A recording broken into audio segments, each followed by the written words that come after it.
Minutos de esta fresca noche, 11 grados centígrados en Ciudad Capital. ¿Cómo están ustedes? Un gusto. Bienvenidos a otra clásica edición de Mano a Mano y vamos a conversar con los principales referentes del futuro gabinete del presidente Peña. Estamos hablando de un ministerio sumamente vulnerable y sensible.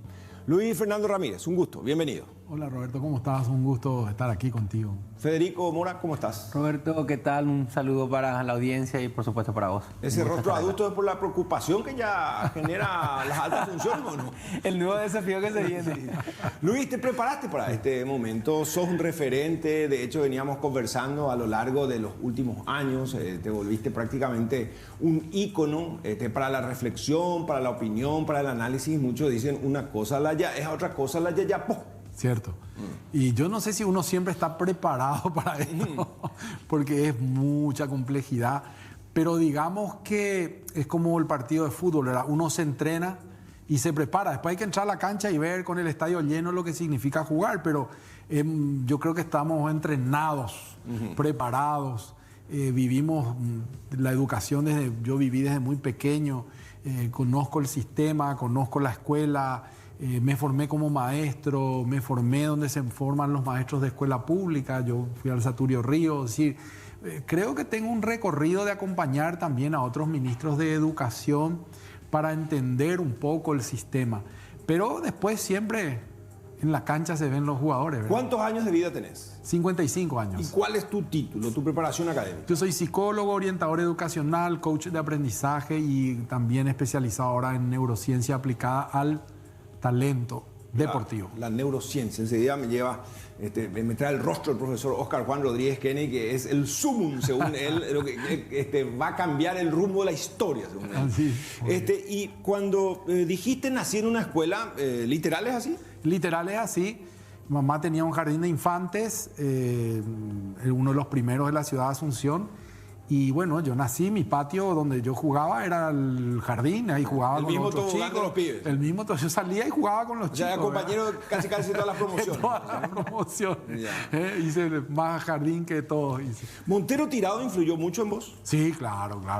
Él es un mentor porque yo trabajé después en el Cristo Rey y trabajé 14 años. Trabajé 10 años bajo su conducción y dirección.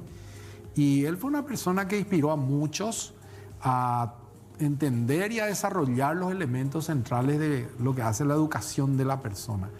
Y sí, yo trabajé, estudié y también estuvimos juntos. Él era cuando eso responsable de los jesuitas en Paraguay. Y yo traje a Paraguay con un conjunto de amigos y sacerdotes lo que se llamó el Movimiento Eucarístico Juvenil MEJ, un movimiento que está centrado en la Eucaristía. Y él era el principal de los jesuitas, entonces teníamos con él muchas reuniones porque lo desarrollamos a nivel país. Todos los colegios, que cuando en aquel entonces los jesuitas tenían colegio en Paraguarí, tenían en Itapúa, el técnico Javier, el Cristo Rey. Había una red de colegios jesuitas con los que trabajábamos el desarrollo de ese proyecto. Y que sigue hoy. Y que sigue, exactamente. Décadas enteras, ya son una marca registrada en Paraguay. Ahora, el ofrecimiento se dio por primera vez o en otras ocasiones no tomaste nomás viaje. En la quinta vez. La quinta vez. ¿Y por qué ahora? Y ahora porque se dan las condiciones que yo pienso son necesarias para desarrollar esta idea. Tiene dos componentes principales. Educación es dinero, recurso económico y, en este caso, un bloqueo político. ¿En qué sentido el bloqueo? Es decir, hay mucha gestión que hacer que el ministro no siempre tiene la fuerza o la espalda. Hay que ir a conversar con gobernadores, intendentes. Entonces, a veces el ministro no tiene toda la fuerza que tiene un presidente, ¿verdad? Entonces, el liderazgo es del presidente Santiago Peña para estos dos eventos centrales. Y también, vos sabés bien que todos los ministerios hacemos fila en Hacienda para poder, para poder pellizcar, calzar el presupuesto, ¿verdad? Entonces, también ahí hay un liderazgo del presidente que fue lo que a mí me convenció cuando hablando me dice, este es mi gobierno, su base va a ser la educación y yo voy a liderar el proceso. ¿Y qué significa? Y que yo voy a estar buscando los recursos, haciendo el liderazgo político que se requiere. Entonces va a ser un presidente haciendo el paralelismo con el fútbol, presente en el vestuario. Así mismo, presente en el vestuario y que además me dice, vos dedicate a desarrollar las ideas, que es la cosa que necesitamos. ¿Por qué? porque Paraguay no va a crecer si no pegamos un salto en educación. Tenemos todo para crecer, estamos ahí listos para crecer, la inversión va a venir, pero se necesita el desarrollo del capital humano. Y si eso no hay, es difícil crecer. Entonces, ahí es donde vamos a repartir roles, digamos, con el presidente. ¿Quién le eligió a Federico Mora? Yo. Directamente. Yo. ¿Sí? Sí, directamente, y voy a contar porque no hay ningún inconveniente, esto además es público. Con Federico nos une una amistad hace mucho tiempo. Hace mucho tiempo venimos hablando de educación, no solo desde Becal, sino que mucho tiempo estuvimos compartiendo. O sea que se puede hablar una dupla. Ustedes tienen la misma filosofía de juego, hay sintonía. Nosotros hablamos de educación un año y poquito seguido, sistemáticamente con Federico, y sobre todo la educación de nuestros hijos. Claro. Entonces compartimos paradigmas, compartíamos ideas, no era una cuestión solamente de habernos encontrado en Becal, sino que teníamos una misma idea. Entonces yo pensé dos cosas que para mí, tres cosas que son importantes. La primera es, tenemos una relación, nos conocemos, hay un vínculo a partir de ideas educativas y eso no es menor. Lo segundo es, trabajó en Becal y tiene la posibilidad de conocer el mundo universitario. Y lo tercero, algo que nos gustaría, porque nosotros consideramos que es necesario hoy en educación, una persona que sepa dialogar, una persona que sepa escuchar, una persona que sepa armonizar. Y que tenga espalda política. Que son todos los recursos que tiene Federico, ¿verdad? Entonces, creo que es un gran compañero y aliado para este desarrollo. Federico, ¿esperabas? ¿Estabas ahí pendiente de un desafío de esta naturaleza? Primero Becal, después te tuvimos muy visible en la gestión del intendente Rodríguez acá en Asunción. A ver, más que pendiente, yo creo que es un área para la que, así como decía Luis Fernando, uno siempre se prepara. Veníamos conversando sobre educación. Yo en su momento, durante la pandemia, también escribí bastante al respecto. Nos encontramos en varios programas. Es cierto, Becal por ahí me permitió también entrar en el detalle del mundo universitario, de las oportunidades, de los desafíos que tienen los jóvenes también para cursar, digamos, este trayecto. Y bueno, se dio la oportunidad para mí. Yo creo que con esos condimentos que hacen que dé gusto tomar esta apuesta. Un escenario donde el presidente dice, este es el partido que quiero jugar, que quiero acompañar en primera línea.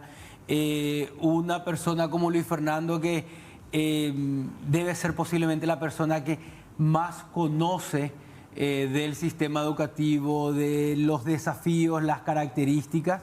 Y sumarse a ese equipo me parece que se da en un buen momento de inicio de un gobierno donde por ahí no hay mucha otra alternativa si no lo hacemos bien, y donde sobre todo yo creo que hay compromiso, las ganas de generar un proyecto que nos una como país, que genere apropiación como país, y que creo que coincidimos ambos. El único objetivo es ese. Yo creo que nos mueve el deseo de tener éxito porque sabemos que nos hace falta.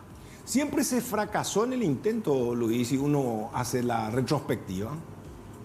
Yo creo que no. Yo creo que hay que mirar todo el proceso educativo para poder entender que hubo aciertos también en este proceso, para poder entender que en todo caminar, aunque es costoso y fue difícil, yo creo que hay también algunas luces que se prendieron en todo este tiempo, ¿verdad? La educación paraguaya se propuso cobertura, creo que lo logró. La educación paraguaya tiene un sistema de evaluación muy importante, muy interesante, creo que eso también es bueno. Medimos la calidad de los aprendizajes. Creo que hay algunas cuestiones rescatables. Por ejemplo, hay una muy buena producción de materiales, hay buena producción de proyectos pedagógicos que no tuvieron la suerte de tener un acompañamiento económico. O sea que al hacer la radiografía, porque supongo que se tomaron el tiempo antes de embarcarse en este desafío, ¿qué es lo que más les llamó la atención como puntos vulnerables, con un asterisco en rojo? El presupuesto. Sí. Presupuesto, fundamental, hay que inyectar por lo menos el doble de lo que se tiene, ¿verdad? y tiene que hacerse un proyecto de financiamiento de la educación. ¿Qué eso es? Hoy se financia básicamente con el presupuesto gastos rígidos. Pero nosotros necesitamos invertir en escuelas, en su reparación, pero también invertir en programas. Por ejemplo, un programa lectoescritor, un programa de biblioteca en las escuelas, un programa de desarrollo para la comprensión.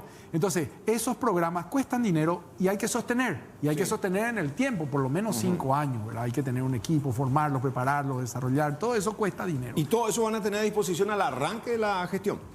Sí, yo creo que sí. El arranque tiene como 2 momentos, digamos. Tenemos una colita de este año. ¿Ajustar este año? Y después ya el año que viene. O sea, las excusas no van a existir para el 2024.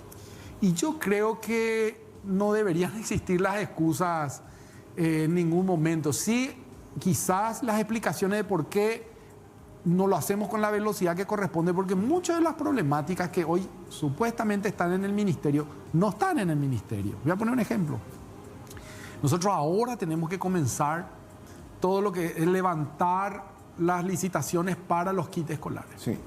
Pero hay un periodo y si hay protestas, se retrasa 3 meses. ¿Verdad? Claro. Y 3 meses ya no llegamos. Por la burocracia normativa. Entonces, y hay veces que eso escapa de la posibilidad del ministerio. Sí, pero siempre se sabe que es así. Entonces, ¿cómo no se va a poder contemplar un plan B, un plan C? Claro, pero ahí es donde es difícil, porque un plan B o un plan C significa un recurso B o un recurso C, claro. Y el recurso es A. Entonces, esa es la complejidad que tiene el manejo del Estado. De hecho, una de las cosas que queremos es darle una agilidad a los procesos y a la gestión también. Y todo eso ya están diseñando en un gabinete como para entrar con aquellas variables que virtualmente pueden significar un palo en la rueda. Nosotros ahora estamos en la etapa de recepción de lo que con qué nos vamos a encontrar. Si bien entramos con una idea y con un proyecto, no es lo mismo estar ahí, mirar qué hay. Uno a veces piensa que hay 2 tejas y te encontraste con una o te encontraste con 3. Estamos mirando lo que hay todo este tiempo. Hasta la próxima semana, probablemente hasta el miércoles, vamos a estar trabajando con los distintos equipos que hay que reconocer. Hay una apertura, hay una dinámica espectacular, que hay una sinergia, estamos trabajando muy bien y tenemos que saber dónde estamos parados y ahí vamos a poder tener un plan. Pero fíjate vos que el proyecto de gastos con el que vamos a funcionar el año que viene se mandó en junio. Claro, por eso. Entonces nosotros también el año que viene vamos a estar un poco acotados a lo que hay. Pero, ahí viene el pero, nosotros creemos que tenemos que conseguir fondos genuinos fuera de ese presupuesto para inyectarle a nuestros proyectos. ¿Y de dónde va a salir esa plata? Eso ya se conversó con Valdovinos y con el propio Peña. Y eso es un liderazgo del presidente.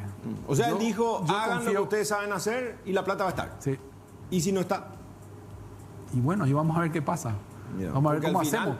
Yo confío también en una capacidad que tenemos de reinventar o tener una reingeniería. Es decir, voy a poner un ejemplo nada más. Se invirtieron más de 120 millones de dólares en tecnología. Y hoy no dio todo el resultado que se esperaba. Entonces vos decís, bueno, vamos a hacer algún tipo de inversión estratégica. Vamos a esperar un poco, es un ejemplo nada más, ¿verdad?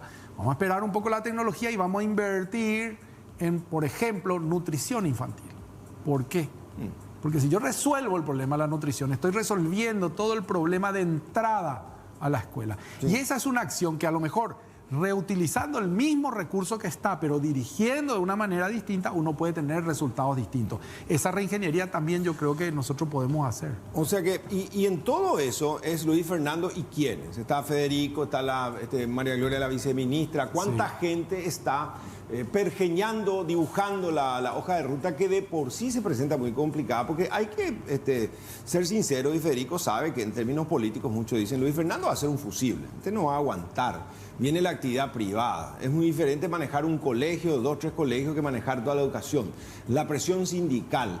Va a ser un peta cualquiera. O sea, yo escuché un montón de cosas, desarrollan conceptos en las redes y supongo que eso también hace a ser un buen gestor. Tenés que saber qué es lo que se piensa y en función a eso también articular estrategias por si efectivamente del campo teórico sea muy diferente el teatro de operaciones. El fusible es siempre el ministro, eso sabemos, ¿verdad? Eso es así, esta vida es así, la vida pública es así, la gestión pública es así, eso es así, no pasa nada. Ahora, cuando uno tiene un plan, que es lo otro, que para mí es muy importante, un plan y un proyecto. La persona se puede ir, pero el plan es el que se tiene que quedar. Yo siempre pongo el ejemplo porque la gente dice tiene que ser como el BCP, pero ¿cuál es la virtud? Que hay un proyecto económico que no se mueve. Entonces se puede ir y venir el director que sabe que ahí hay un proyecto país y un proyecto económico que no se va a mover. Pero Luis, todos los que llegan dicen eso. Vamos a tener nuestra propia política y esperemos que el ministro que llegue se empeñe otra vez en desarrollar y que no crea que descubrió la pólvora, la rueda y que tenga que patear todo el tablero. Pero a la hora de la realización operativa, por lo menos lo que podemos mirar hacia atrás los últimos 10 años, el que vino fue mejor que el que se fue. ¿Sí? Entre comillas, digamos. Ajá. O sea, pensó que podía inventar la Claro, rueda, sí. se discontinuó algún programa. Esa es otra de las cosas que traemos, ¿verdad? Con Federico, con María Gloria y con David. Nosotros queremos tomar lo que hay, porque hay muchas cosas hechas. Por ejemplo, hay un programa lectoescritor que está ahí en el ministerio. Está ahí, ya está hecho. No tenemos que invertir, tenemos que sacarle el polvo y poner en marcha. Roberto Tito González, un gran periodista deportivo, suele decir, está el técnico inteligente y estúpido. Y está el técnico inteligente. ¿Y cuál es la diferencia? El estúpido viene y cambia todo el equipo. Y el inteligente viene y retoca nomás el equipo. O sea, que saca al que no funciona y trata de ensamblarlo. Es así lo que pretende. Yo creo mucho en eso, ¿verdad? Yo creo que hay tecnología humana, hay capacitación, hay capacidad dentro del Ministerio de Educación. Hay gente muy capaz que además conoce todo el proceso, toda la historia. Tenemos que ponerle en el lugar adecuado al jugador adecuado también, ¿verdad? Federico, ¿no sos consciente que vas a ser el amparo y reparo de los dirigentes políticos? Acá estuvo Santiago con nosotros y dijo que él, al contrario, trataba de darle un nuevo valor al concepto de seccionalero. El seccionalero que es capaz, de hecho él dijo, voy a tratar de rodearme de gente que venga de la ANR. Tengo 2.500.000 afiliados, algunos que otros capaces encontraré. O sea que finalmente él así como que dijo, el que es un servidor público, finalmente, ¿por qué tiene que ser denostado por el solo hecho que en su actividad partidaria sea militante? Sí. Vos vas a ser probablemente el que tenga que recibir ese tipo de peticiones que correspondan o que no, pero por lo menos tenés que escucharle al correligionario, ¿no? A ver, yo creo que hay un equipo donde seguramente ya en el momento del día a día iremos tomando las funciones aparte de lo que es cada viceministerio en este caso. Hoy en lo que estamos es en esa búsqueda de la información, pero también sabemos que luego por una situación casi que natural de un partido de gobierno que gana unas elecciones van a llegar los dirigentes buscando tal o cual espacio. Y yo creo que ahí la conversación es, ¿tiene o no sentido dentro de las necesidades que también tiene el sistema? Yo creo que hay una búsqueda siempre de generar un equilibrio y un espacio de fantástico si es que también se adecua a las responsabilidades que hoy tiene esta función y que puede efectivamente desempeñar. Yo creo que la apertura, la conversación, la gestión en un ministerio muy amplio de carácter nacional, por supuesto que la vamos a llevar y la vamos a acompañar.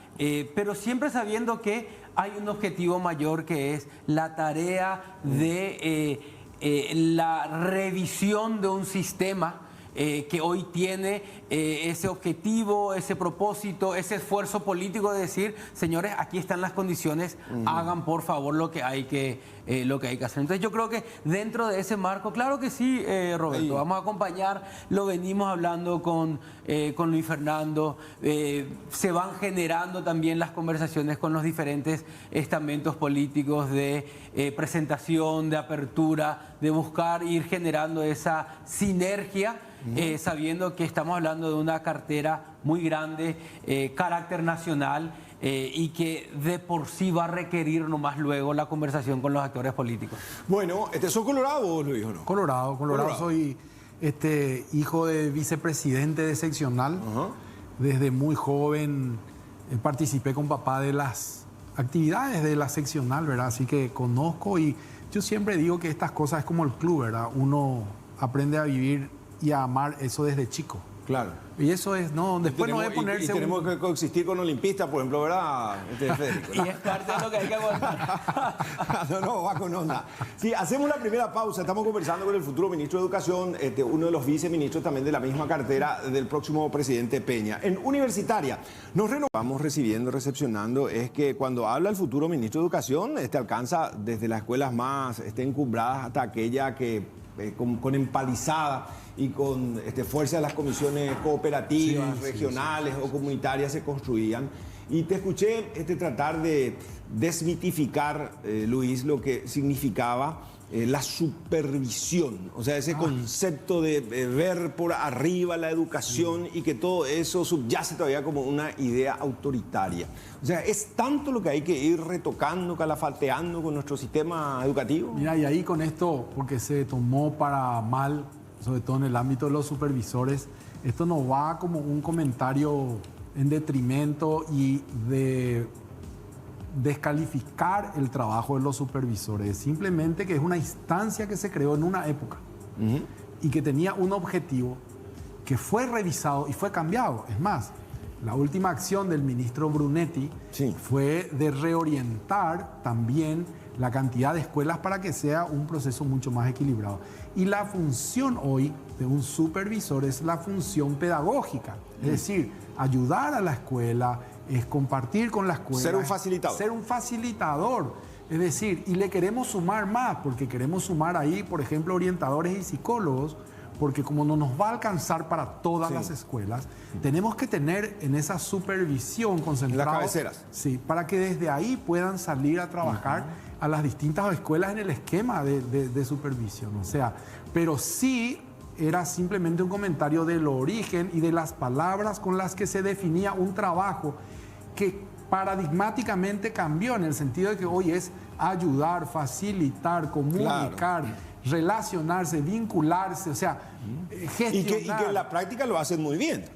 Funciona y funciona muy bien. Sí. Es más, es como dicen muchos de ellos, en algunas localidades funciona gracias a la gestión del supervisor. Porque son articuladores, son bisagras. Y le voy a decir más a los supervisores. Ellos me han invitado durante años, supervisores de todas las localidades del interior, para dar cursos, capacitaciones, y con eso se hacía una recaudación para ayudar a su trabajo, porque muchas veces no tienen las condiciones para desarrollar su trabajo, ni para comprar la hoja, ni para comprar a veces los recursos que necesita. El supervisor termina poniendo otra vez de su bolsillo o terminan prestando un lugar para poder funcionar. Es decir, no le hemos dado las condiciones. Y otra cosa que no le hemos dado... Y así todo igual a pelear. No, y funcionan muy bien. Y yo creo que es gente muy sacrificada y trabajadora. Ahora, tampoco le hemos capacitado, por ejemplo, en algo que es fundamental hoy, que son los liderazgos, ¿verdad? Ellos son los líderes naturales del proceso, ¿verdad? Y claro que creemos y que vamos a trabajar con ellos, pero por supuesto que lo vamos a hacer, ¿verdad? Es fundamental. Traemos a la charla la señora figura de el profesor que fue, no sé si parte de la reforma educativa Ramiro Domínguez, pero hemos cursado un módulo en una maestría y él decía, no sé si hicimos bien o mal, pero para muchos pasó a ser de forma educativa y no reforma. Eso quedó, así como implícitamente hoy se insiste que la educación anterior a esta, el sistema, hace 30 años atrás, era mucho mejor porque era la profesora. Mi mamá, que está mirando, tiene 86 años y viene de esa escuela en donde leer y escribir era fundamental y probablemente con una regla en la mano, medio reivindicando la figura de Francia, ¿verdad? Y otros te dicen, se perdió el control. Es psicólogo, pero te dicen algunos padres acá, por los noticieros, sintólogo, lo que falta a esta generación de cristal. Y anteriormente nosotros como padres nos poníamos a construir un aula, una escuela y nos sentíamos empoderados. ¿Por qué? Porque participamos y hoy al final un platalle, oye, para la merienda, hay una diputada que lleva ese mote, entonces nos sentimos excluidos. ¿Cómo hacer, Luis Fernando, para patear el tablero y tratar de encontrar un norte? Porque ahora es todo fácil. Yo le digo a todos los futuros ministros que estuvieron acá, hasta el 15 es como una suerte de luna de miel. Se arrasaron en las elecciones, un presidente que genera muchísima expectativa, que está tratando de captar fondos del extranjero, pero desde el 16 ustedes van a ser los protagonistas. Jamba, ¿por dónde vas a empezar? Sería la pregunta principal. ¿Por dónde? Ahí vos dijiste algo que yo quiero rescatar, que es uno de los padres, las cooperadoras de padres. Yo creo que nosotros, en la experiencia de trabajo anterior, ha funcionado muy bien, cuando se ha transferido incluso recursos para que puedan hacer las reparaciones básicas. Ellos se encargan de la limpieza, por ejemplo, ¿verdad? O sea, cumplen una función de sostén muy importante, pero que tenemos que también mirar cuál es ese aspecto central que hoy la familia tiene que desarrollar, que es la contención del niño, cómo le va a contener al niño. Eso es muy importante. ¿Por dónde empezar? Y yo creo que hay cosas que son muy básicas. Infraestructura, por ejemplo. Nosotros tenemos que generar condiciones para que la infraestructura sea mínima. Porque si no, ¿qué le estamos diciendo a los chicos cuando le decimos que la escuela es importante, pero se va a un lugar donde no hay baño? ¿Verdad? O sea, hay cosas que son básicas, ¿verdad? A mí me encantaría que todas estén conectadas, pero si no tiene baño, ¿de qué le va a servir la conexión, verdad? O sea, ese es un principio básico. Lo segundo es el maestro en el centro de toda acción, ¿no? Yo creo que las reformas y todos los intentos que se han hecho de reformar la educación no han tenido al maestro como centro. ¿Qué significa eso? ¿Se le participa? Sí, pero para apagar la vela. Nunca para hacer la torta. Entonces es difícil conseguir la adhesión, porque finalmente, para que algo llegue al aula, el maestro es el que hace de vaso comunicante. Y si con ellos no trabajamos, ¿qué vamos a hacer? Entonces es central, y es una tarea que acá Federico le va a corresponder, de trabajar con los IFD y de desarrollar los proyectos que tenemos para la educación y formación. Pero Federico podría trabajar con los futuros maestros, o ya con los que están ahora vigentes. Creo que hay dos cosas, Roberto. Por una parte, sí, con las camadas por llegar, y ahí me parece que hay mucho de pienso y estrategia en hacerlo fino, porque se nos viene unos 5 años con una jubilación de unos 40.000 docentes. ¿Cuántos son en total en Paraguay? 77.000. O sea que más de la mitad se jubila. Y es un porcentaje de la que hay que hacer estrategia para que tengamos la capacidad de reemplazo. Entonces, hay un trabajo con los IFDs privados, con los públicos, hilar incentivos. Hoy hay un examen de ingreso que ya se hizo hace 2 o 3 años que se toma la práctica, también uno de egreso. Yo creo que todo eso hace a darle o recuperar un estatus del docente, pero por otra parte también, Roberto, están los docentes que hoy tienen el grado de IFD, tienen las tecnicaturas. Lo podemos llevar al nivel de grado también, que significa, por una parte, una capacitación continua, pero también un propósito de esa capacitación continua. ¿En qué sentido? Por una parte, darle forma a una carrera docente, una carrera profesional docente. Por otra parte, el nivel de grado te abre una serie de escenarios también, ya sean de posgrados, maestrías, etcétera, etcétera. Entonces, nos genera un incentivo donde el docente le encuentre, además del mero hecho de la capacitación, un horizonte y un imaginario también. Y yo creo que esos son los trabajos que vamos a llevar a la par. Así como decía Luis Fernando, foco lectoescritura, foco ciencia, foco matemáticas, incorporación de tecnología también. Entonces, armar una estrategia muy bien clara, sencilla, entendible para los docentes en un paso más al nivel de grado para los que hoy ya están en ejercicio, y toda la estrategia del recambio para las generaciones por entrar. O sea que justo la coyuntura permitiría establecer una política de recambio, ¿no? Y es una gran oportunidad a la par de un gran desafío. Claro, no podemos fallar en no garantizar. Absolutamente sería como fracasar otra vez con las generaciones futuras. Claro, no podemos fracasar en no garantizar el recambio.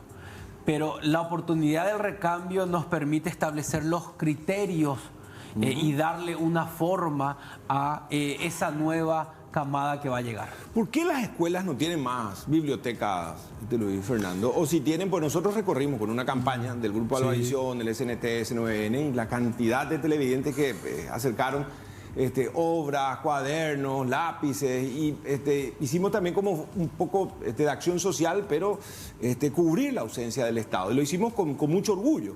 Pero también de paso sirvió para pulsar el nivel de falta que hace y mucho la gestión. Porque con una directora te decía, no, pero finalmente procuramos, insistimos, a veces te llega a mitad de año, ya no nos sirve. Entonces pareciera ser que falta también motivarles, falta así como que aleccionarles de que ellos son lo que verdaderamente tendrían que hacer de capitanes de cuadro para equipos que esperan muchísimo. Sí, así es. Y yo creo que hay un proyecto de bibliotecas que está ahí en el ministerio que se va a desarrollar. Se ha desarrollado una parte ya hasta aquí y necesitamos complementar. Por ejemplo, se han entregado 1.300.000 libros y eso a veces pasa desapercibido. Nadie sabe que se han formado bibliotecas y es fundamental hacerlo. Pero ¿qué pasó en la escuela? La escuela se fue quedando sin estos otros factores. Por ejemplo, orientador, psicólogo, evaluador, portero, telefonista. El celador que dan, clásico. Se fueron jubilando. Hoy escuché a María Gloria, la futura viceministra, decía, la bibliotecaria desapareció la figura. ¿Por qué? Porque cuando faltaba un docente le ponían como reemplazante. Ajá. Es más, nosotros le veíamos como docente que ella no tenía tanta carga. ¿Por qué? Pues tenía más tiempo para sentarse a leer. Nosotros teníamos que pelear con 40, 50 niños en aula. O sea que se desnaturalizó esa figura. Totalmente. Entonces, fíjate todo lo que perdió la escuela. Sí. Y se dedicó a pensar que la escuela es solo el maestro, ¿verdad? Entonces yo pensaba y hablábamos el otro día con el equipo, decíamos, ¿cuánto cuesta una escuela? Nosotros no tenemos esa cifra, no sabemos. ¿Una escuela? Una escuela. ¿Una escuela tipo así? Sí. Por ejemplo, para 50 niños, ¿cuánto cuesta? Para 100 niños, ¿cuánto cuesta? Sí. Para más de 500, ¿cuánto cuesta? O sea que en una escuela se supone que la básica tendría que tener, ¿cuánto? 9 aulas, 10, ponerle con la dirección, 12 aulas. ¿Cuánto cuesta eso? ¿Cuánto cuesta? ¿Cuánto cuesta? Porque tiene que tener un portero, tiene que poner una secretaría, tiene que tener una biblioteca, Estos rubros no hay. Entonces, lógicamente, se fue empobreciendo la labor de la escuela y le fuimos sacando actores fundamentales, pero que al no estar, decaen todas estas otras. También hay algunas escuelas que tienen más docentes que alumnos. También hay 3.000. Se va apagando en el barrio desde ya una migración, de repente preguntás y son 3, 4 niños por aula. Hay casi 3.000 escuelas y un poquito más con menos de 50 alumnos. ¿Y entonces qué hay que hacer con esas? Y hay también un plan de hacer una potenciación. ¿Qué significa eso? Llevar los chicos a una escuela, pero fortaleciendo sus escuelas regionales y locales o barriales. ¿Por qué? Porque ese chico va a una escuela a recibir su instrucción básica, sí, pero a la tarde viene y hace su refuerzo escolar, hace su desarrollo deportivo, hace todo lo que tiene que hacer cultural, artístico, en su comunidad, en su escuela de la cuadra. Entonces ganamos dos cosas. Vamos a tener, entre comillas, como se dice, maestras particulares todos los niños del Paraguay. Es decir, claro. Él va a poder que tampoco van a proscribir esos centros. No, al contrario, hay que potenciar. Sí. Pero sí hacer una mejor distribución en el sentido de decir, esta escuela que es grande y entran 150, van ahí 150, pero después cada uno va a la tarde a hacer un refuerzo en su propia escuela zonal. Y conversando con los docentes, Federico, ¿cómo lo sentís? O sea que en la jerga castrense se diría, ¿cuál es la moral de la tropa? De los oficiales, suboficiales, el pelotón en general. A ver, lo que vemos es que por ahí un gran elemento es recuperar el estatus, la autoestima, el rol y todo lo que estamos pensando apunta a eso. Por una parte, hoy comentábamos con Luis qué importante que ya se dio una reivindicación económica que es un reclamo, claro, histórico y nos parece fantástico. Y gradualmente se va cumpliendo con totalmente, sí. Y nos da un escenario también, por lo menos con un elemento ya digamos cumplido. Y hoy se trata de recuperar esa otra parte. Hablaba Luis de todo lo que perdimos en la bibliotecaria, en el orientador, etc. Entonces hacer una revisión nuevamente de eso, plantearle al docente. Hoy hay un plan para ir al nivel de grado. Esto implica una carrera profesional del docente que viene con incentivos también. ¿Qué te parece si transitamos este camino? Y en ese salto hablar de tecnología, hablar de pedagogía nuevamente, es decir, volver a reforzar elementos y también a ese que va a entrar al sistema decirle, no queremos que esta sea tu última opción. Por eso hoy hay un examen de ingreso para el magisterio y hay otra también de salida de la carrera. Hasta ahora no hay una carrera propiamente. Hay una tecnicatura como tal. Hasta ahí. Lo que hoy vemos es que la oportunidad nos permite llevarlo al nivel de grado también. Entonces, a los que, como te decía, ya están en ejercicio, Como que van a ir creciendo también en sus expectativas. vamos a llevarla al nivel de grado.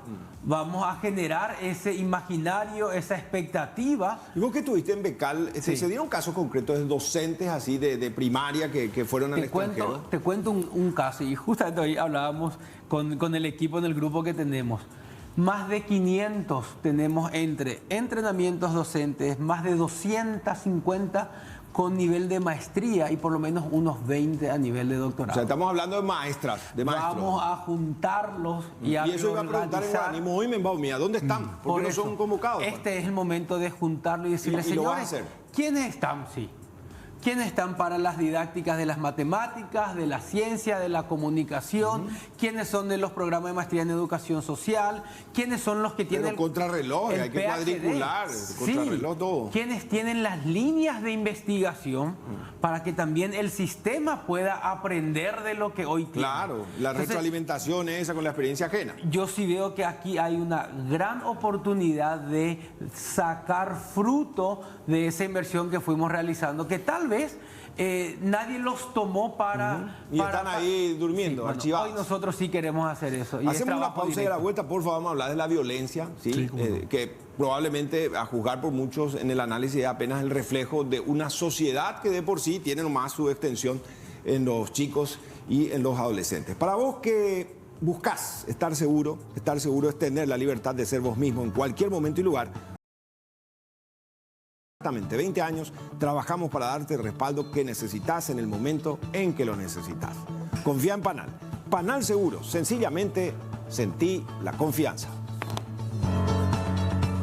¿Estás cansado, extenuado? Sí, la verdad que apenas pretemporada esta. es una buena pretemporada, pero el esfuerzo está muy concentrado en comentar, en compartir, en hablar con la gente a través de los medios, ¿verdad? Entonces, O sea, en este tramo van a en este tramo que más o menos nos va a llevar 15 días para que podamos llegar a... O sea que no siempre todos. lo vamos a tener así entonces. O de tanto en tanto van a... Yo creo que cuando conferencia, una amerite evaluación. vamos a estar, solo que ahí ya la comunicación toma otro Sí. ribete, ya tiene otras estructuras, tiene otra forma, va a haber una comunicación semanal, va a haber una comunicación mensual, las redes, en fin, ya hay otras dinámicas que hoy todavía no O de las estamos última, cuando las desarrollando, papas ¿verdad? queman, la lanzás a Federico, que hizo muy bien ese rol. Sí, también. ¿Cuántos incendios apagaste? Ahora que ya podés hablar de tu jefe. No, mira que Nos lleva la contabilidad. Mucho estaba pensando Supongo que él también así te dice, che, Federico, te poníamos la coraza a veces y vos salías. Hiciste No, muy bien. bien con Oscar en la conversación también de salida. Pero le costó seguro, ¿qué te dijo? Es un desafío, andate. Es un desafío. Siempre su punto de vista fue, mira, Fede, si esto es para tomar un desafío más que te atrae, adelante, hermano.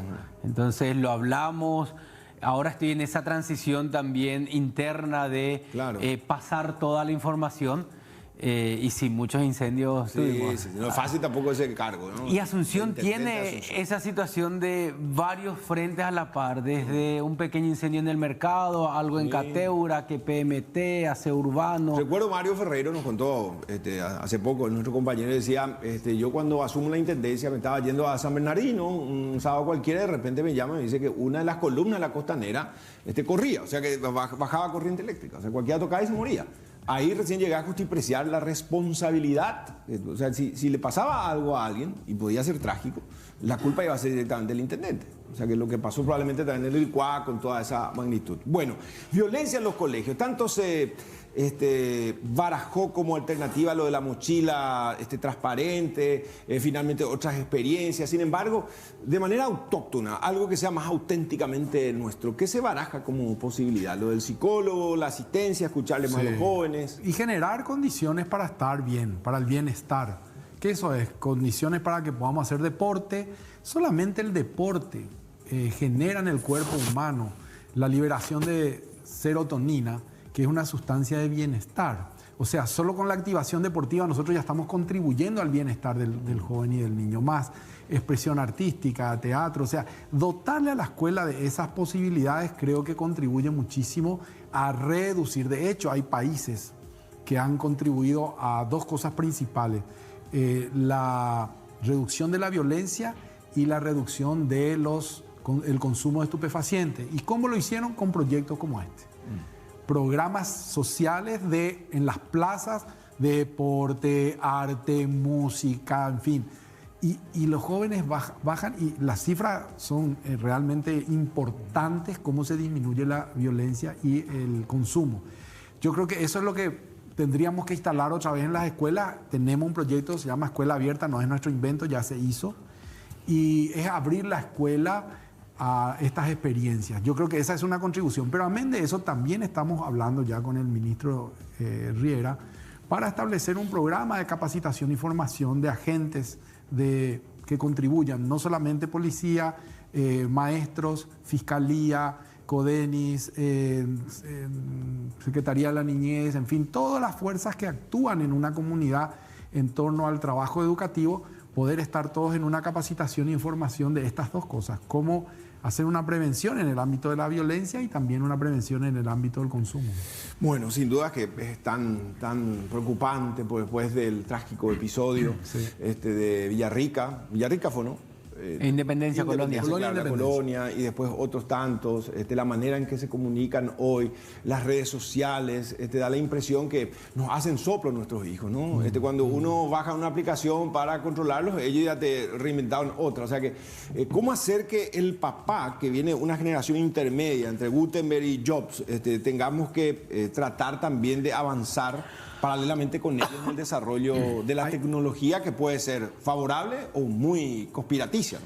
Hay un proyecto que se está a punto de desarrollar y terminar el desarrollo e implementar, que tiene que ver con esto: la formación del padre, de los padres, claro, en torno a cómo contener a los hijos y cómo conversar según la edad, según la etapa, ¿verdad? Porque no es lo mismo conversar con un adolescente. Para ser papá, ¿verdad? Y básicamente básicamente sí, pero con cosas sencillitas, con a veces escrito en una página, con figuras, con dibujos, de manera que podamos establecer un proyecto de desarrollo educativo para padres, que lo vamos a hacer, por supuesto, con los padres, con sus organizaciones, ¿verdad? Y yo creo mucho en eso, en que hoy parte de la escuela, o sea, no va el niño solo a la escuela, claro, van los padres también, porque... ¿Tendría que seguir siendo la casa la primera escuela? Sí, categórico. Categórico, ¿no? Sí, las casas, ahí se mama, ahí se ve, ahí se viven ya los valores, después se traslada también a la escuela, pero lo que uno va conviviendo en su casa es lo que lleva. El futuro ministro de Hacienda ahí mismo estuvo sentado el jueves pasado y decía que se baraja como una alternativa real. Cuando yo le pregunté, Luis Fernando Ramírez soltó y me gustó eso, porque al final para nosotros el Ministerio de Obras Públicas y Comunicaciones quedó siempre como ruta apojada, o sea, que hace ruta negra de asfalto. Y él dijo, no, nosotros con el presidente Peña barajamos eso y ahora que tenemos una mayoría interesante en el Congreso, si hace falta vamos a retocar y vamos a encargarnos de construir grandes escuelas y hospitales vía MOPC. Eso va a desinflar un poco la presión que tienen ustedes, porque finalmente cuando se dice Joapá la escuela, aparece el gobernador y te dice, no, pero nos pusimos de acuerdo con el intendente que también tiene rubro. Pero le hablamos a la supervisora, había decir que el ministerio, al final hay plata, pero no se pone de acuerdo dónde y cómo construir. Ahí hay varios temas, ¿verdad? En realidad el ministerio tiene muy clara la película de intervención, solo que cuando vamos a territorio hay escuelas que están en terreno municipal y entonces la intervención se complica, o viceversa, ¿verdad? Hay escuelas que son municipales o con la acción municipal, pero en terreno del ministerio, y ahí hay un problema jurídico que hay que resolver, digamos, ¿verdad?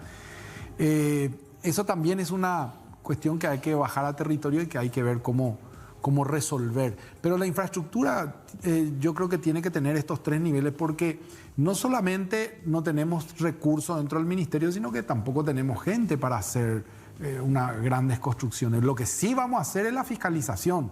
Lo que sí podemos hacer es la rectoría, es decir, las escuelas son así, tienen que tener estas dimensiones, tienen que tener este tamaño, tienen que tener estos baños, y la fiscalización, eso sí lo vamos a hacer. Pero constructores, nosotros no somos constructores de escuelas. Hacemos una última pausa y a la vuelta 1 minuto cada uno para hacer como una suerte de compromiso. ¿Qué es lo que tiene que esperar la ciudadanía de dos nuevos futuros actores gubernamentales, una generación intermedia? ¿Vos cuánto tenés, Federico? 39. 39 años, ¿sí? Un pibe. ¿Y qué formación tenés? Yo soy sociólogo y de ciencias políticas por la Universidad de Salamanca, maestría en políticas públicas en Londres. Estuve 12 años afuera y docente, universitario, de grado, de posgrado, y la verdad que muy vinculado a las políticas públicas. Ese es el tema que me apasiona, el tema sobre el que busco darle sentido siempre, a ver qué es lo que... No le voy a remedar a Benjamín, que siempre dice, hay tres cosas. ¿Y cuáles son, doctor? Education, education and education. ¿Sí? O sea, de eso se trata, ¿no? Eso y con terreno, como se dice. Bueno, hacemos la pausa cooperativa 8 de marzo bajo la gestión del comisario Carlos Núñez. Agüero busca el bienestar de sus asociados y familiares ofreciéndoles casas con cuotas a costo de un alquiler, créditos con tasas especiales, líneas de ahorro, servicios sociales, un centro médico gratuito, uniformes y accesorios policiales. Para los momentos de esparcimiento, con la familia y los amigos, contamos con 2 complejos sociales y deportivos. Disfrutar de todos estos beneficios siendo parte de esta gran familia de la cooperativa. El respaldo que necesitas en el momento que lo necesitas. Panal Seguros. Sentí la confianza. Reina, empezamos por la vice. Sí, tenemos 30 segundos, pero ya están los compañeros para el siguiente espacio. No, yo creo que mucho trabajo con los docentes. Realzarlos, darles herramientas, devolver la confianza, invitar a aquellos que hoy están acabando el colegio a decir, esta es una opción donde vamos a cuidarte, necesitamos tu participación dentro del sistema. Luis, era probablemente, si te ofrecieron 5 veces, ahora tomaste viaje, ojalá sea para bien, ¿eh? Y estamos convencidos de eso. Es una oportunidad para poder aportar al Paraguay. El Paraguay necesita crecer y no solo el Paraguay, sino el proceso democrático necesita consolidarse, porque si eso no hacemos en este tiempo, el futuro del Paraguay está comprometido. Luis Fernando, éxito, sí. Gracias por este momento. Federico también. Será hasta el próximo jueves. Muchas gracias y buena suerte.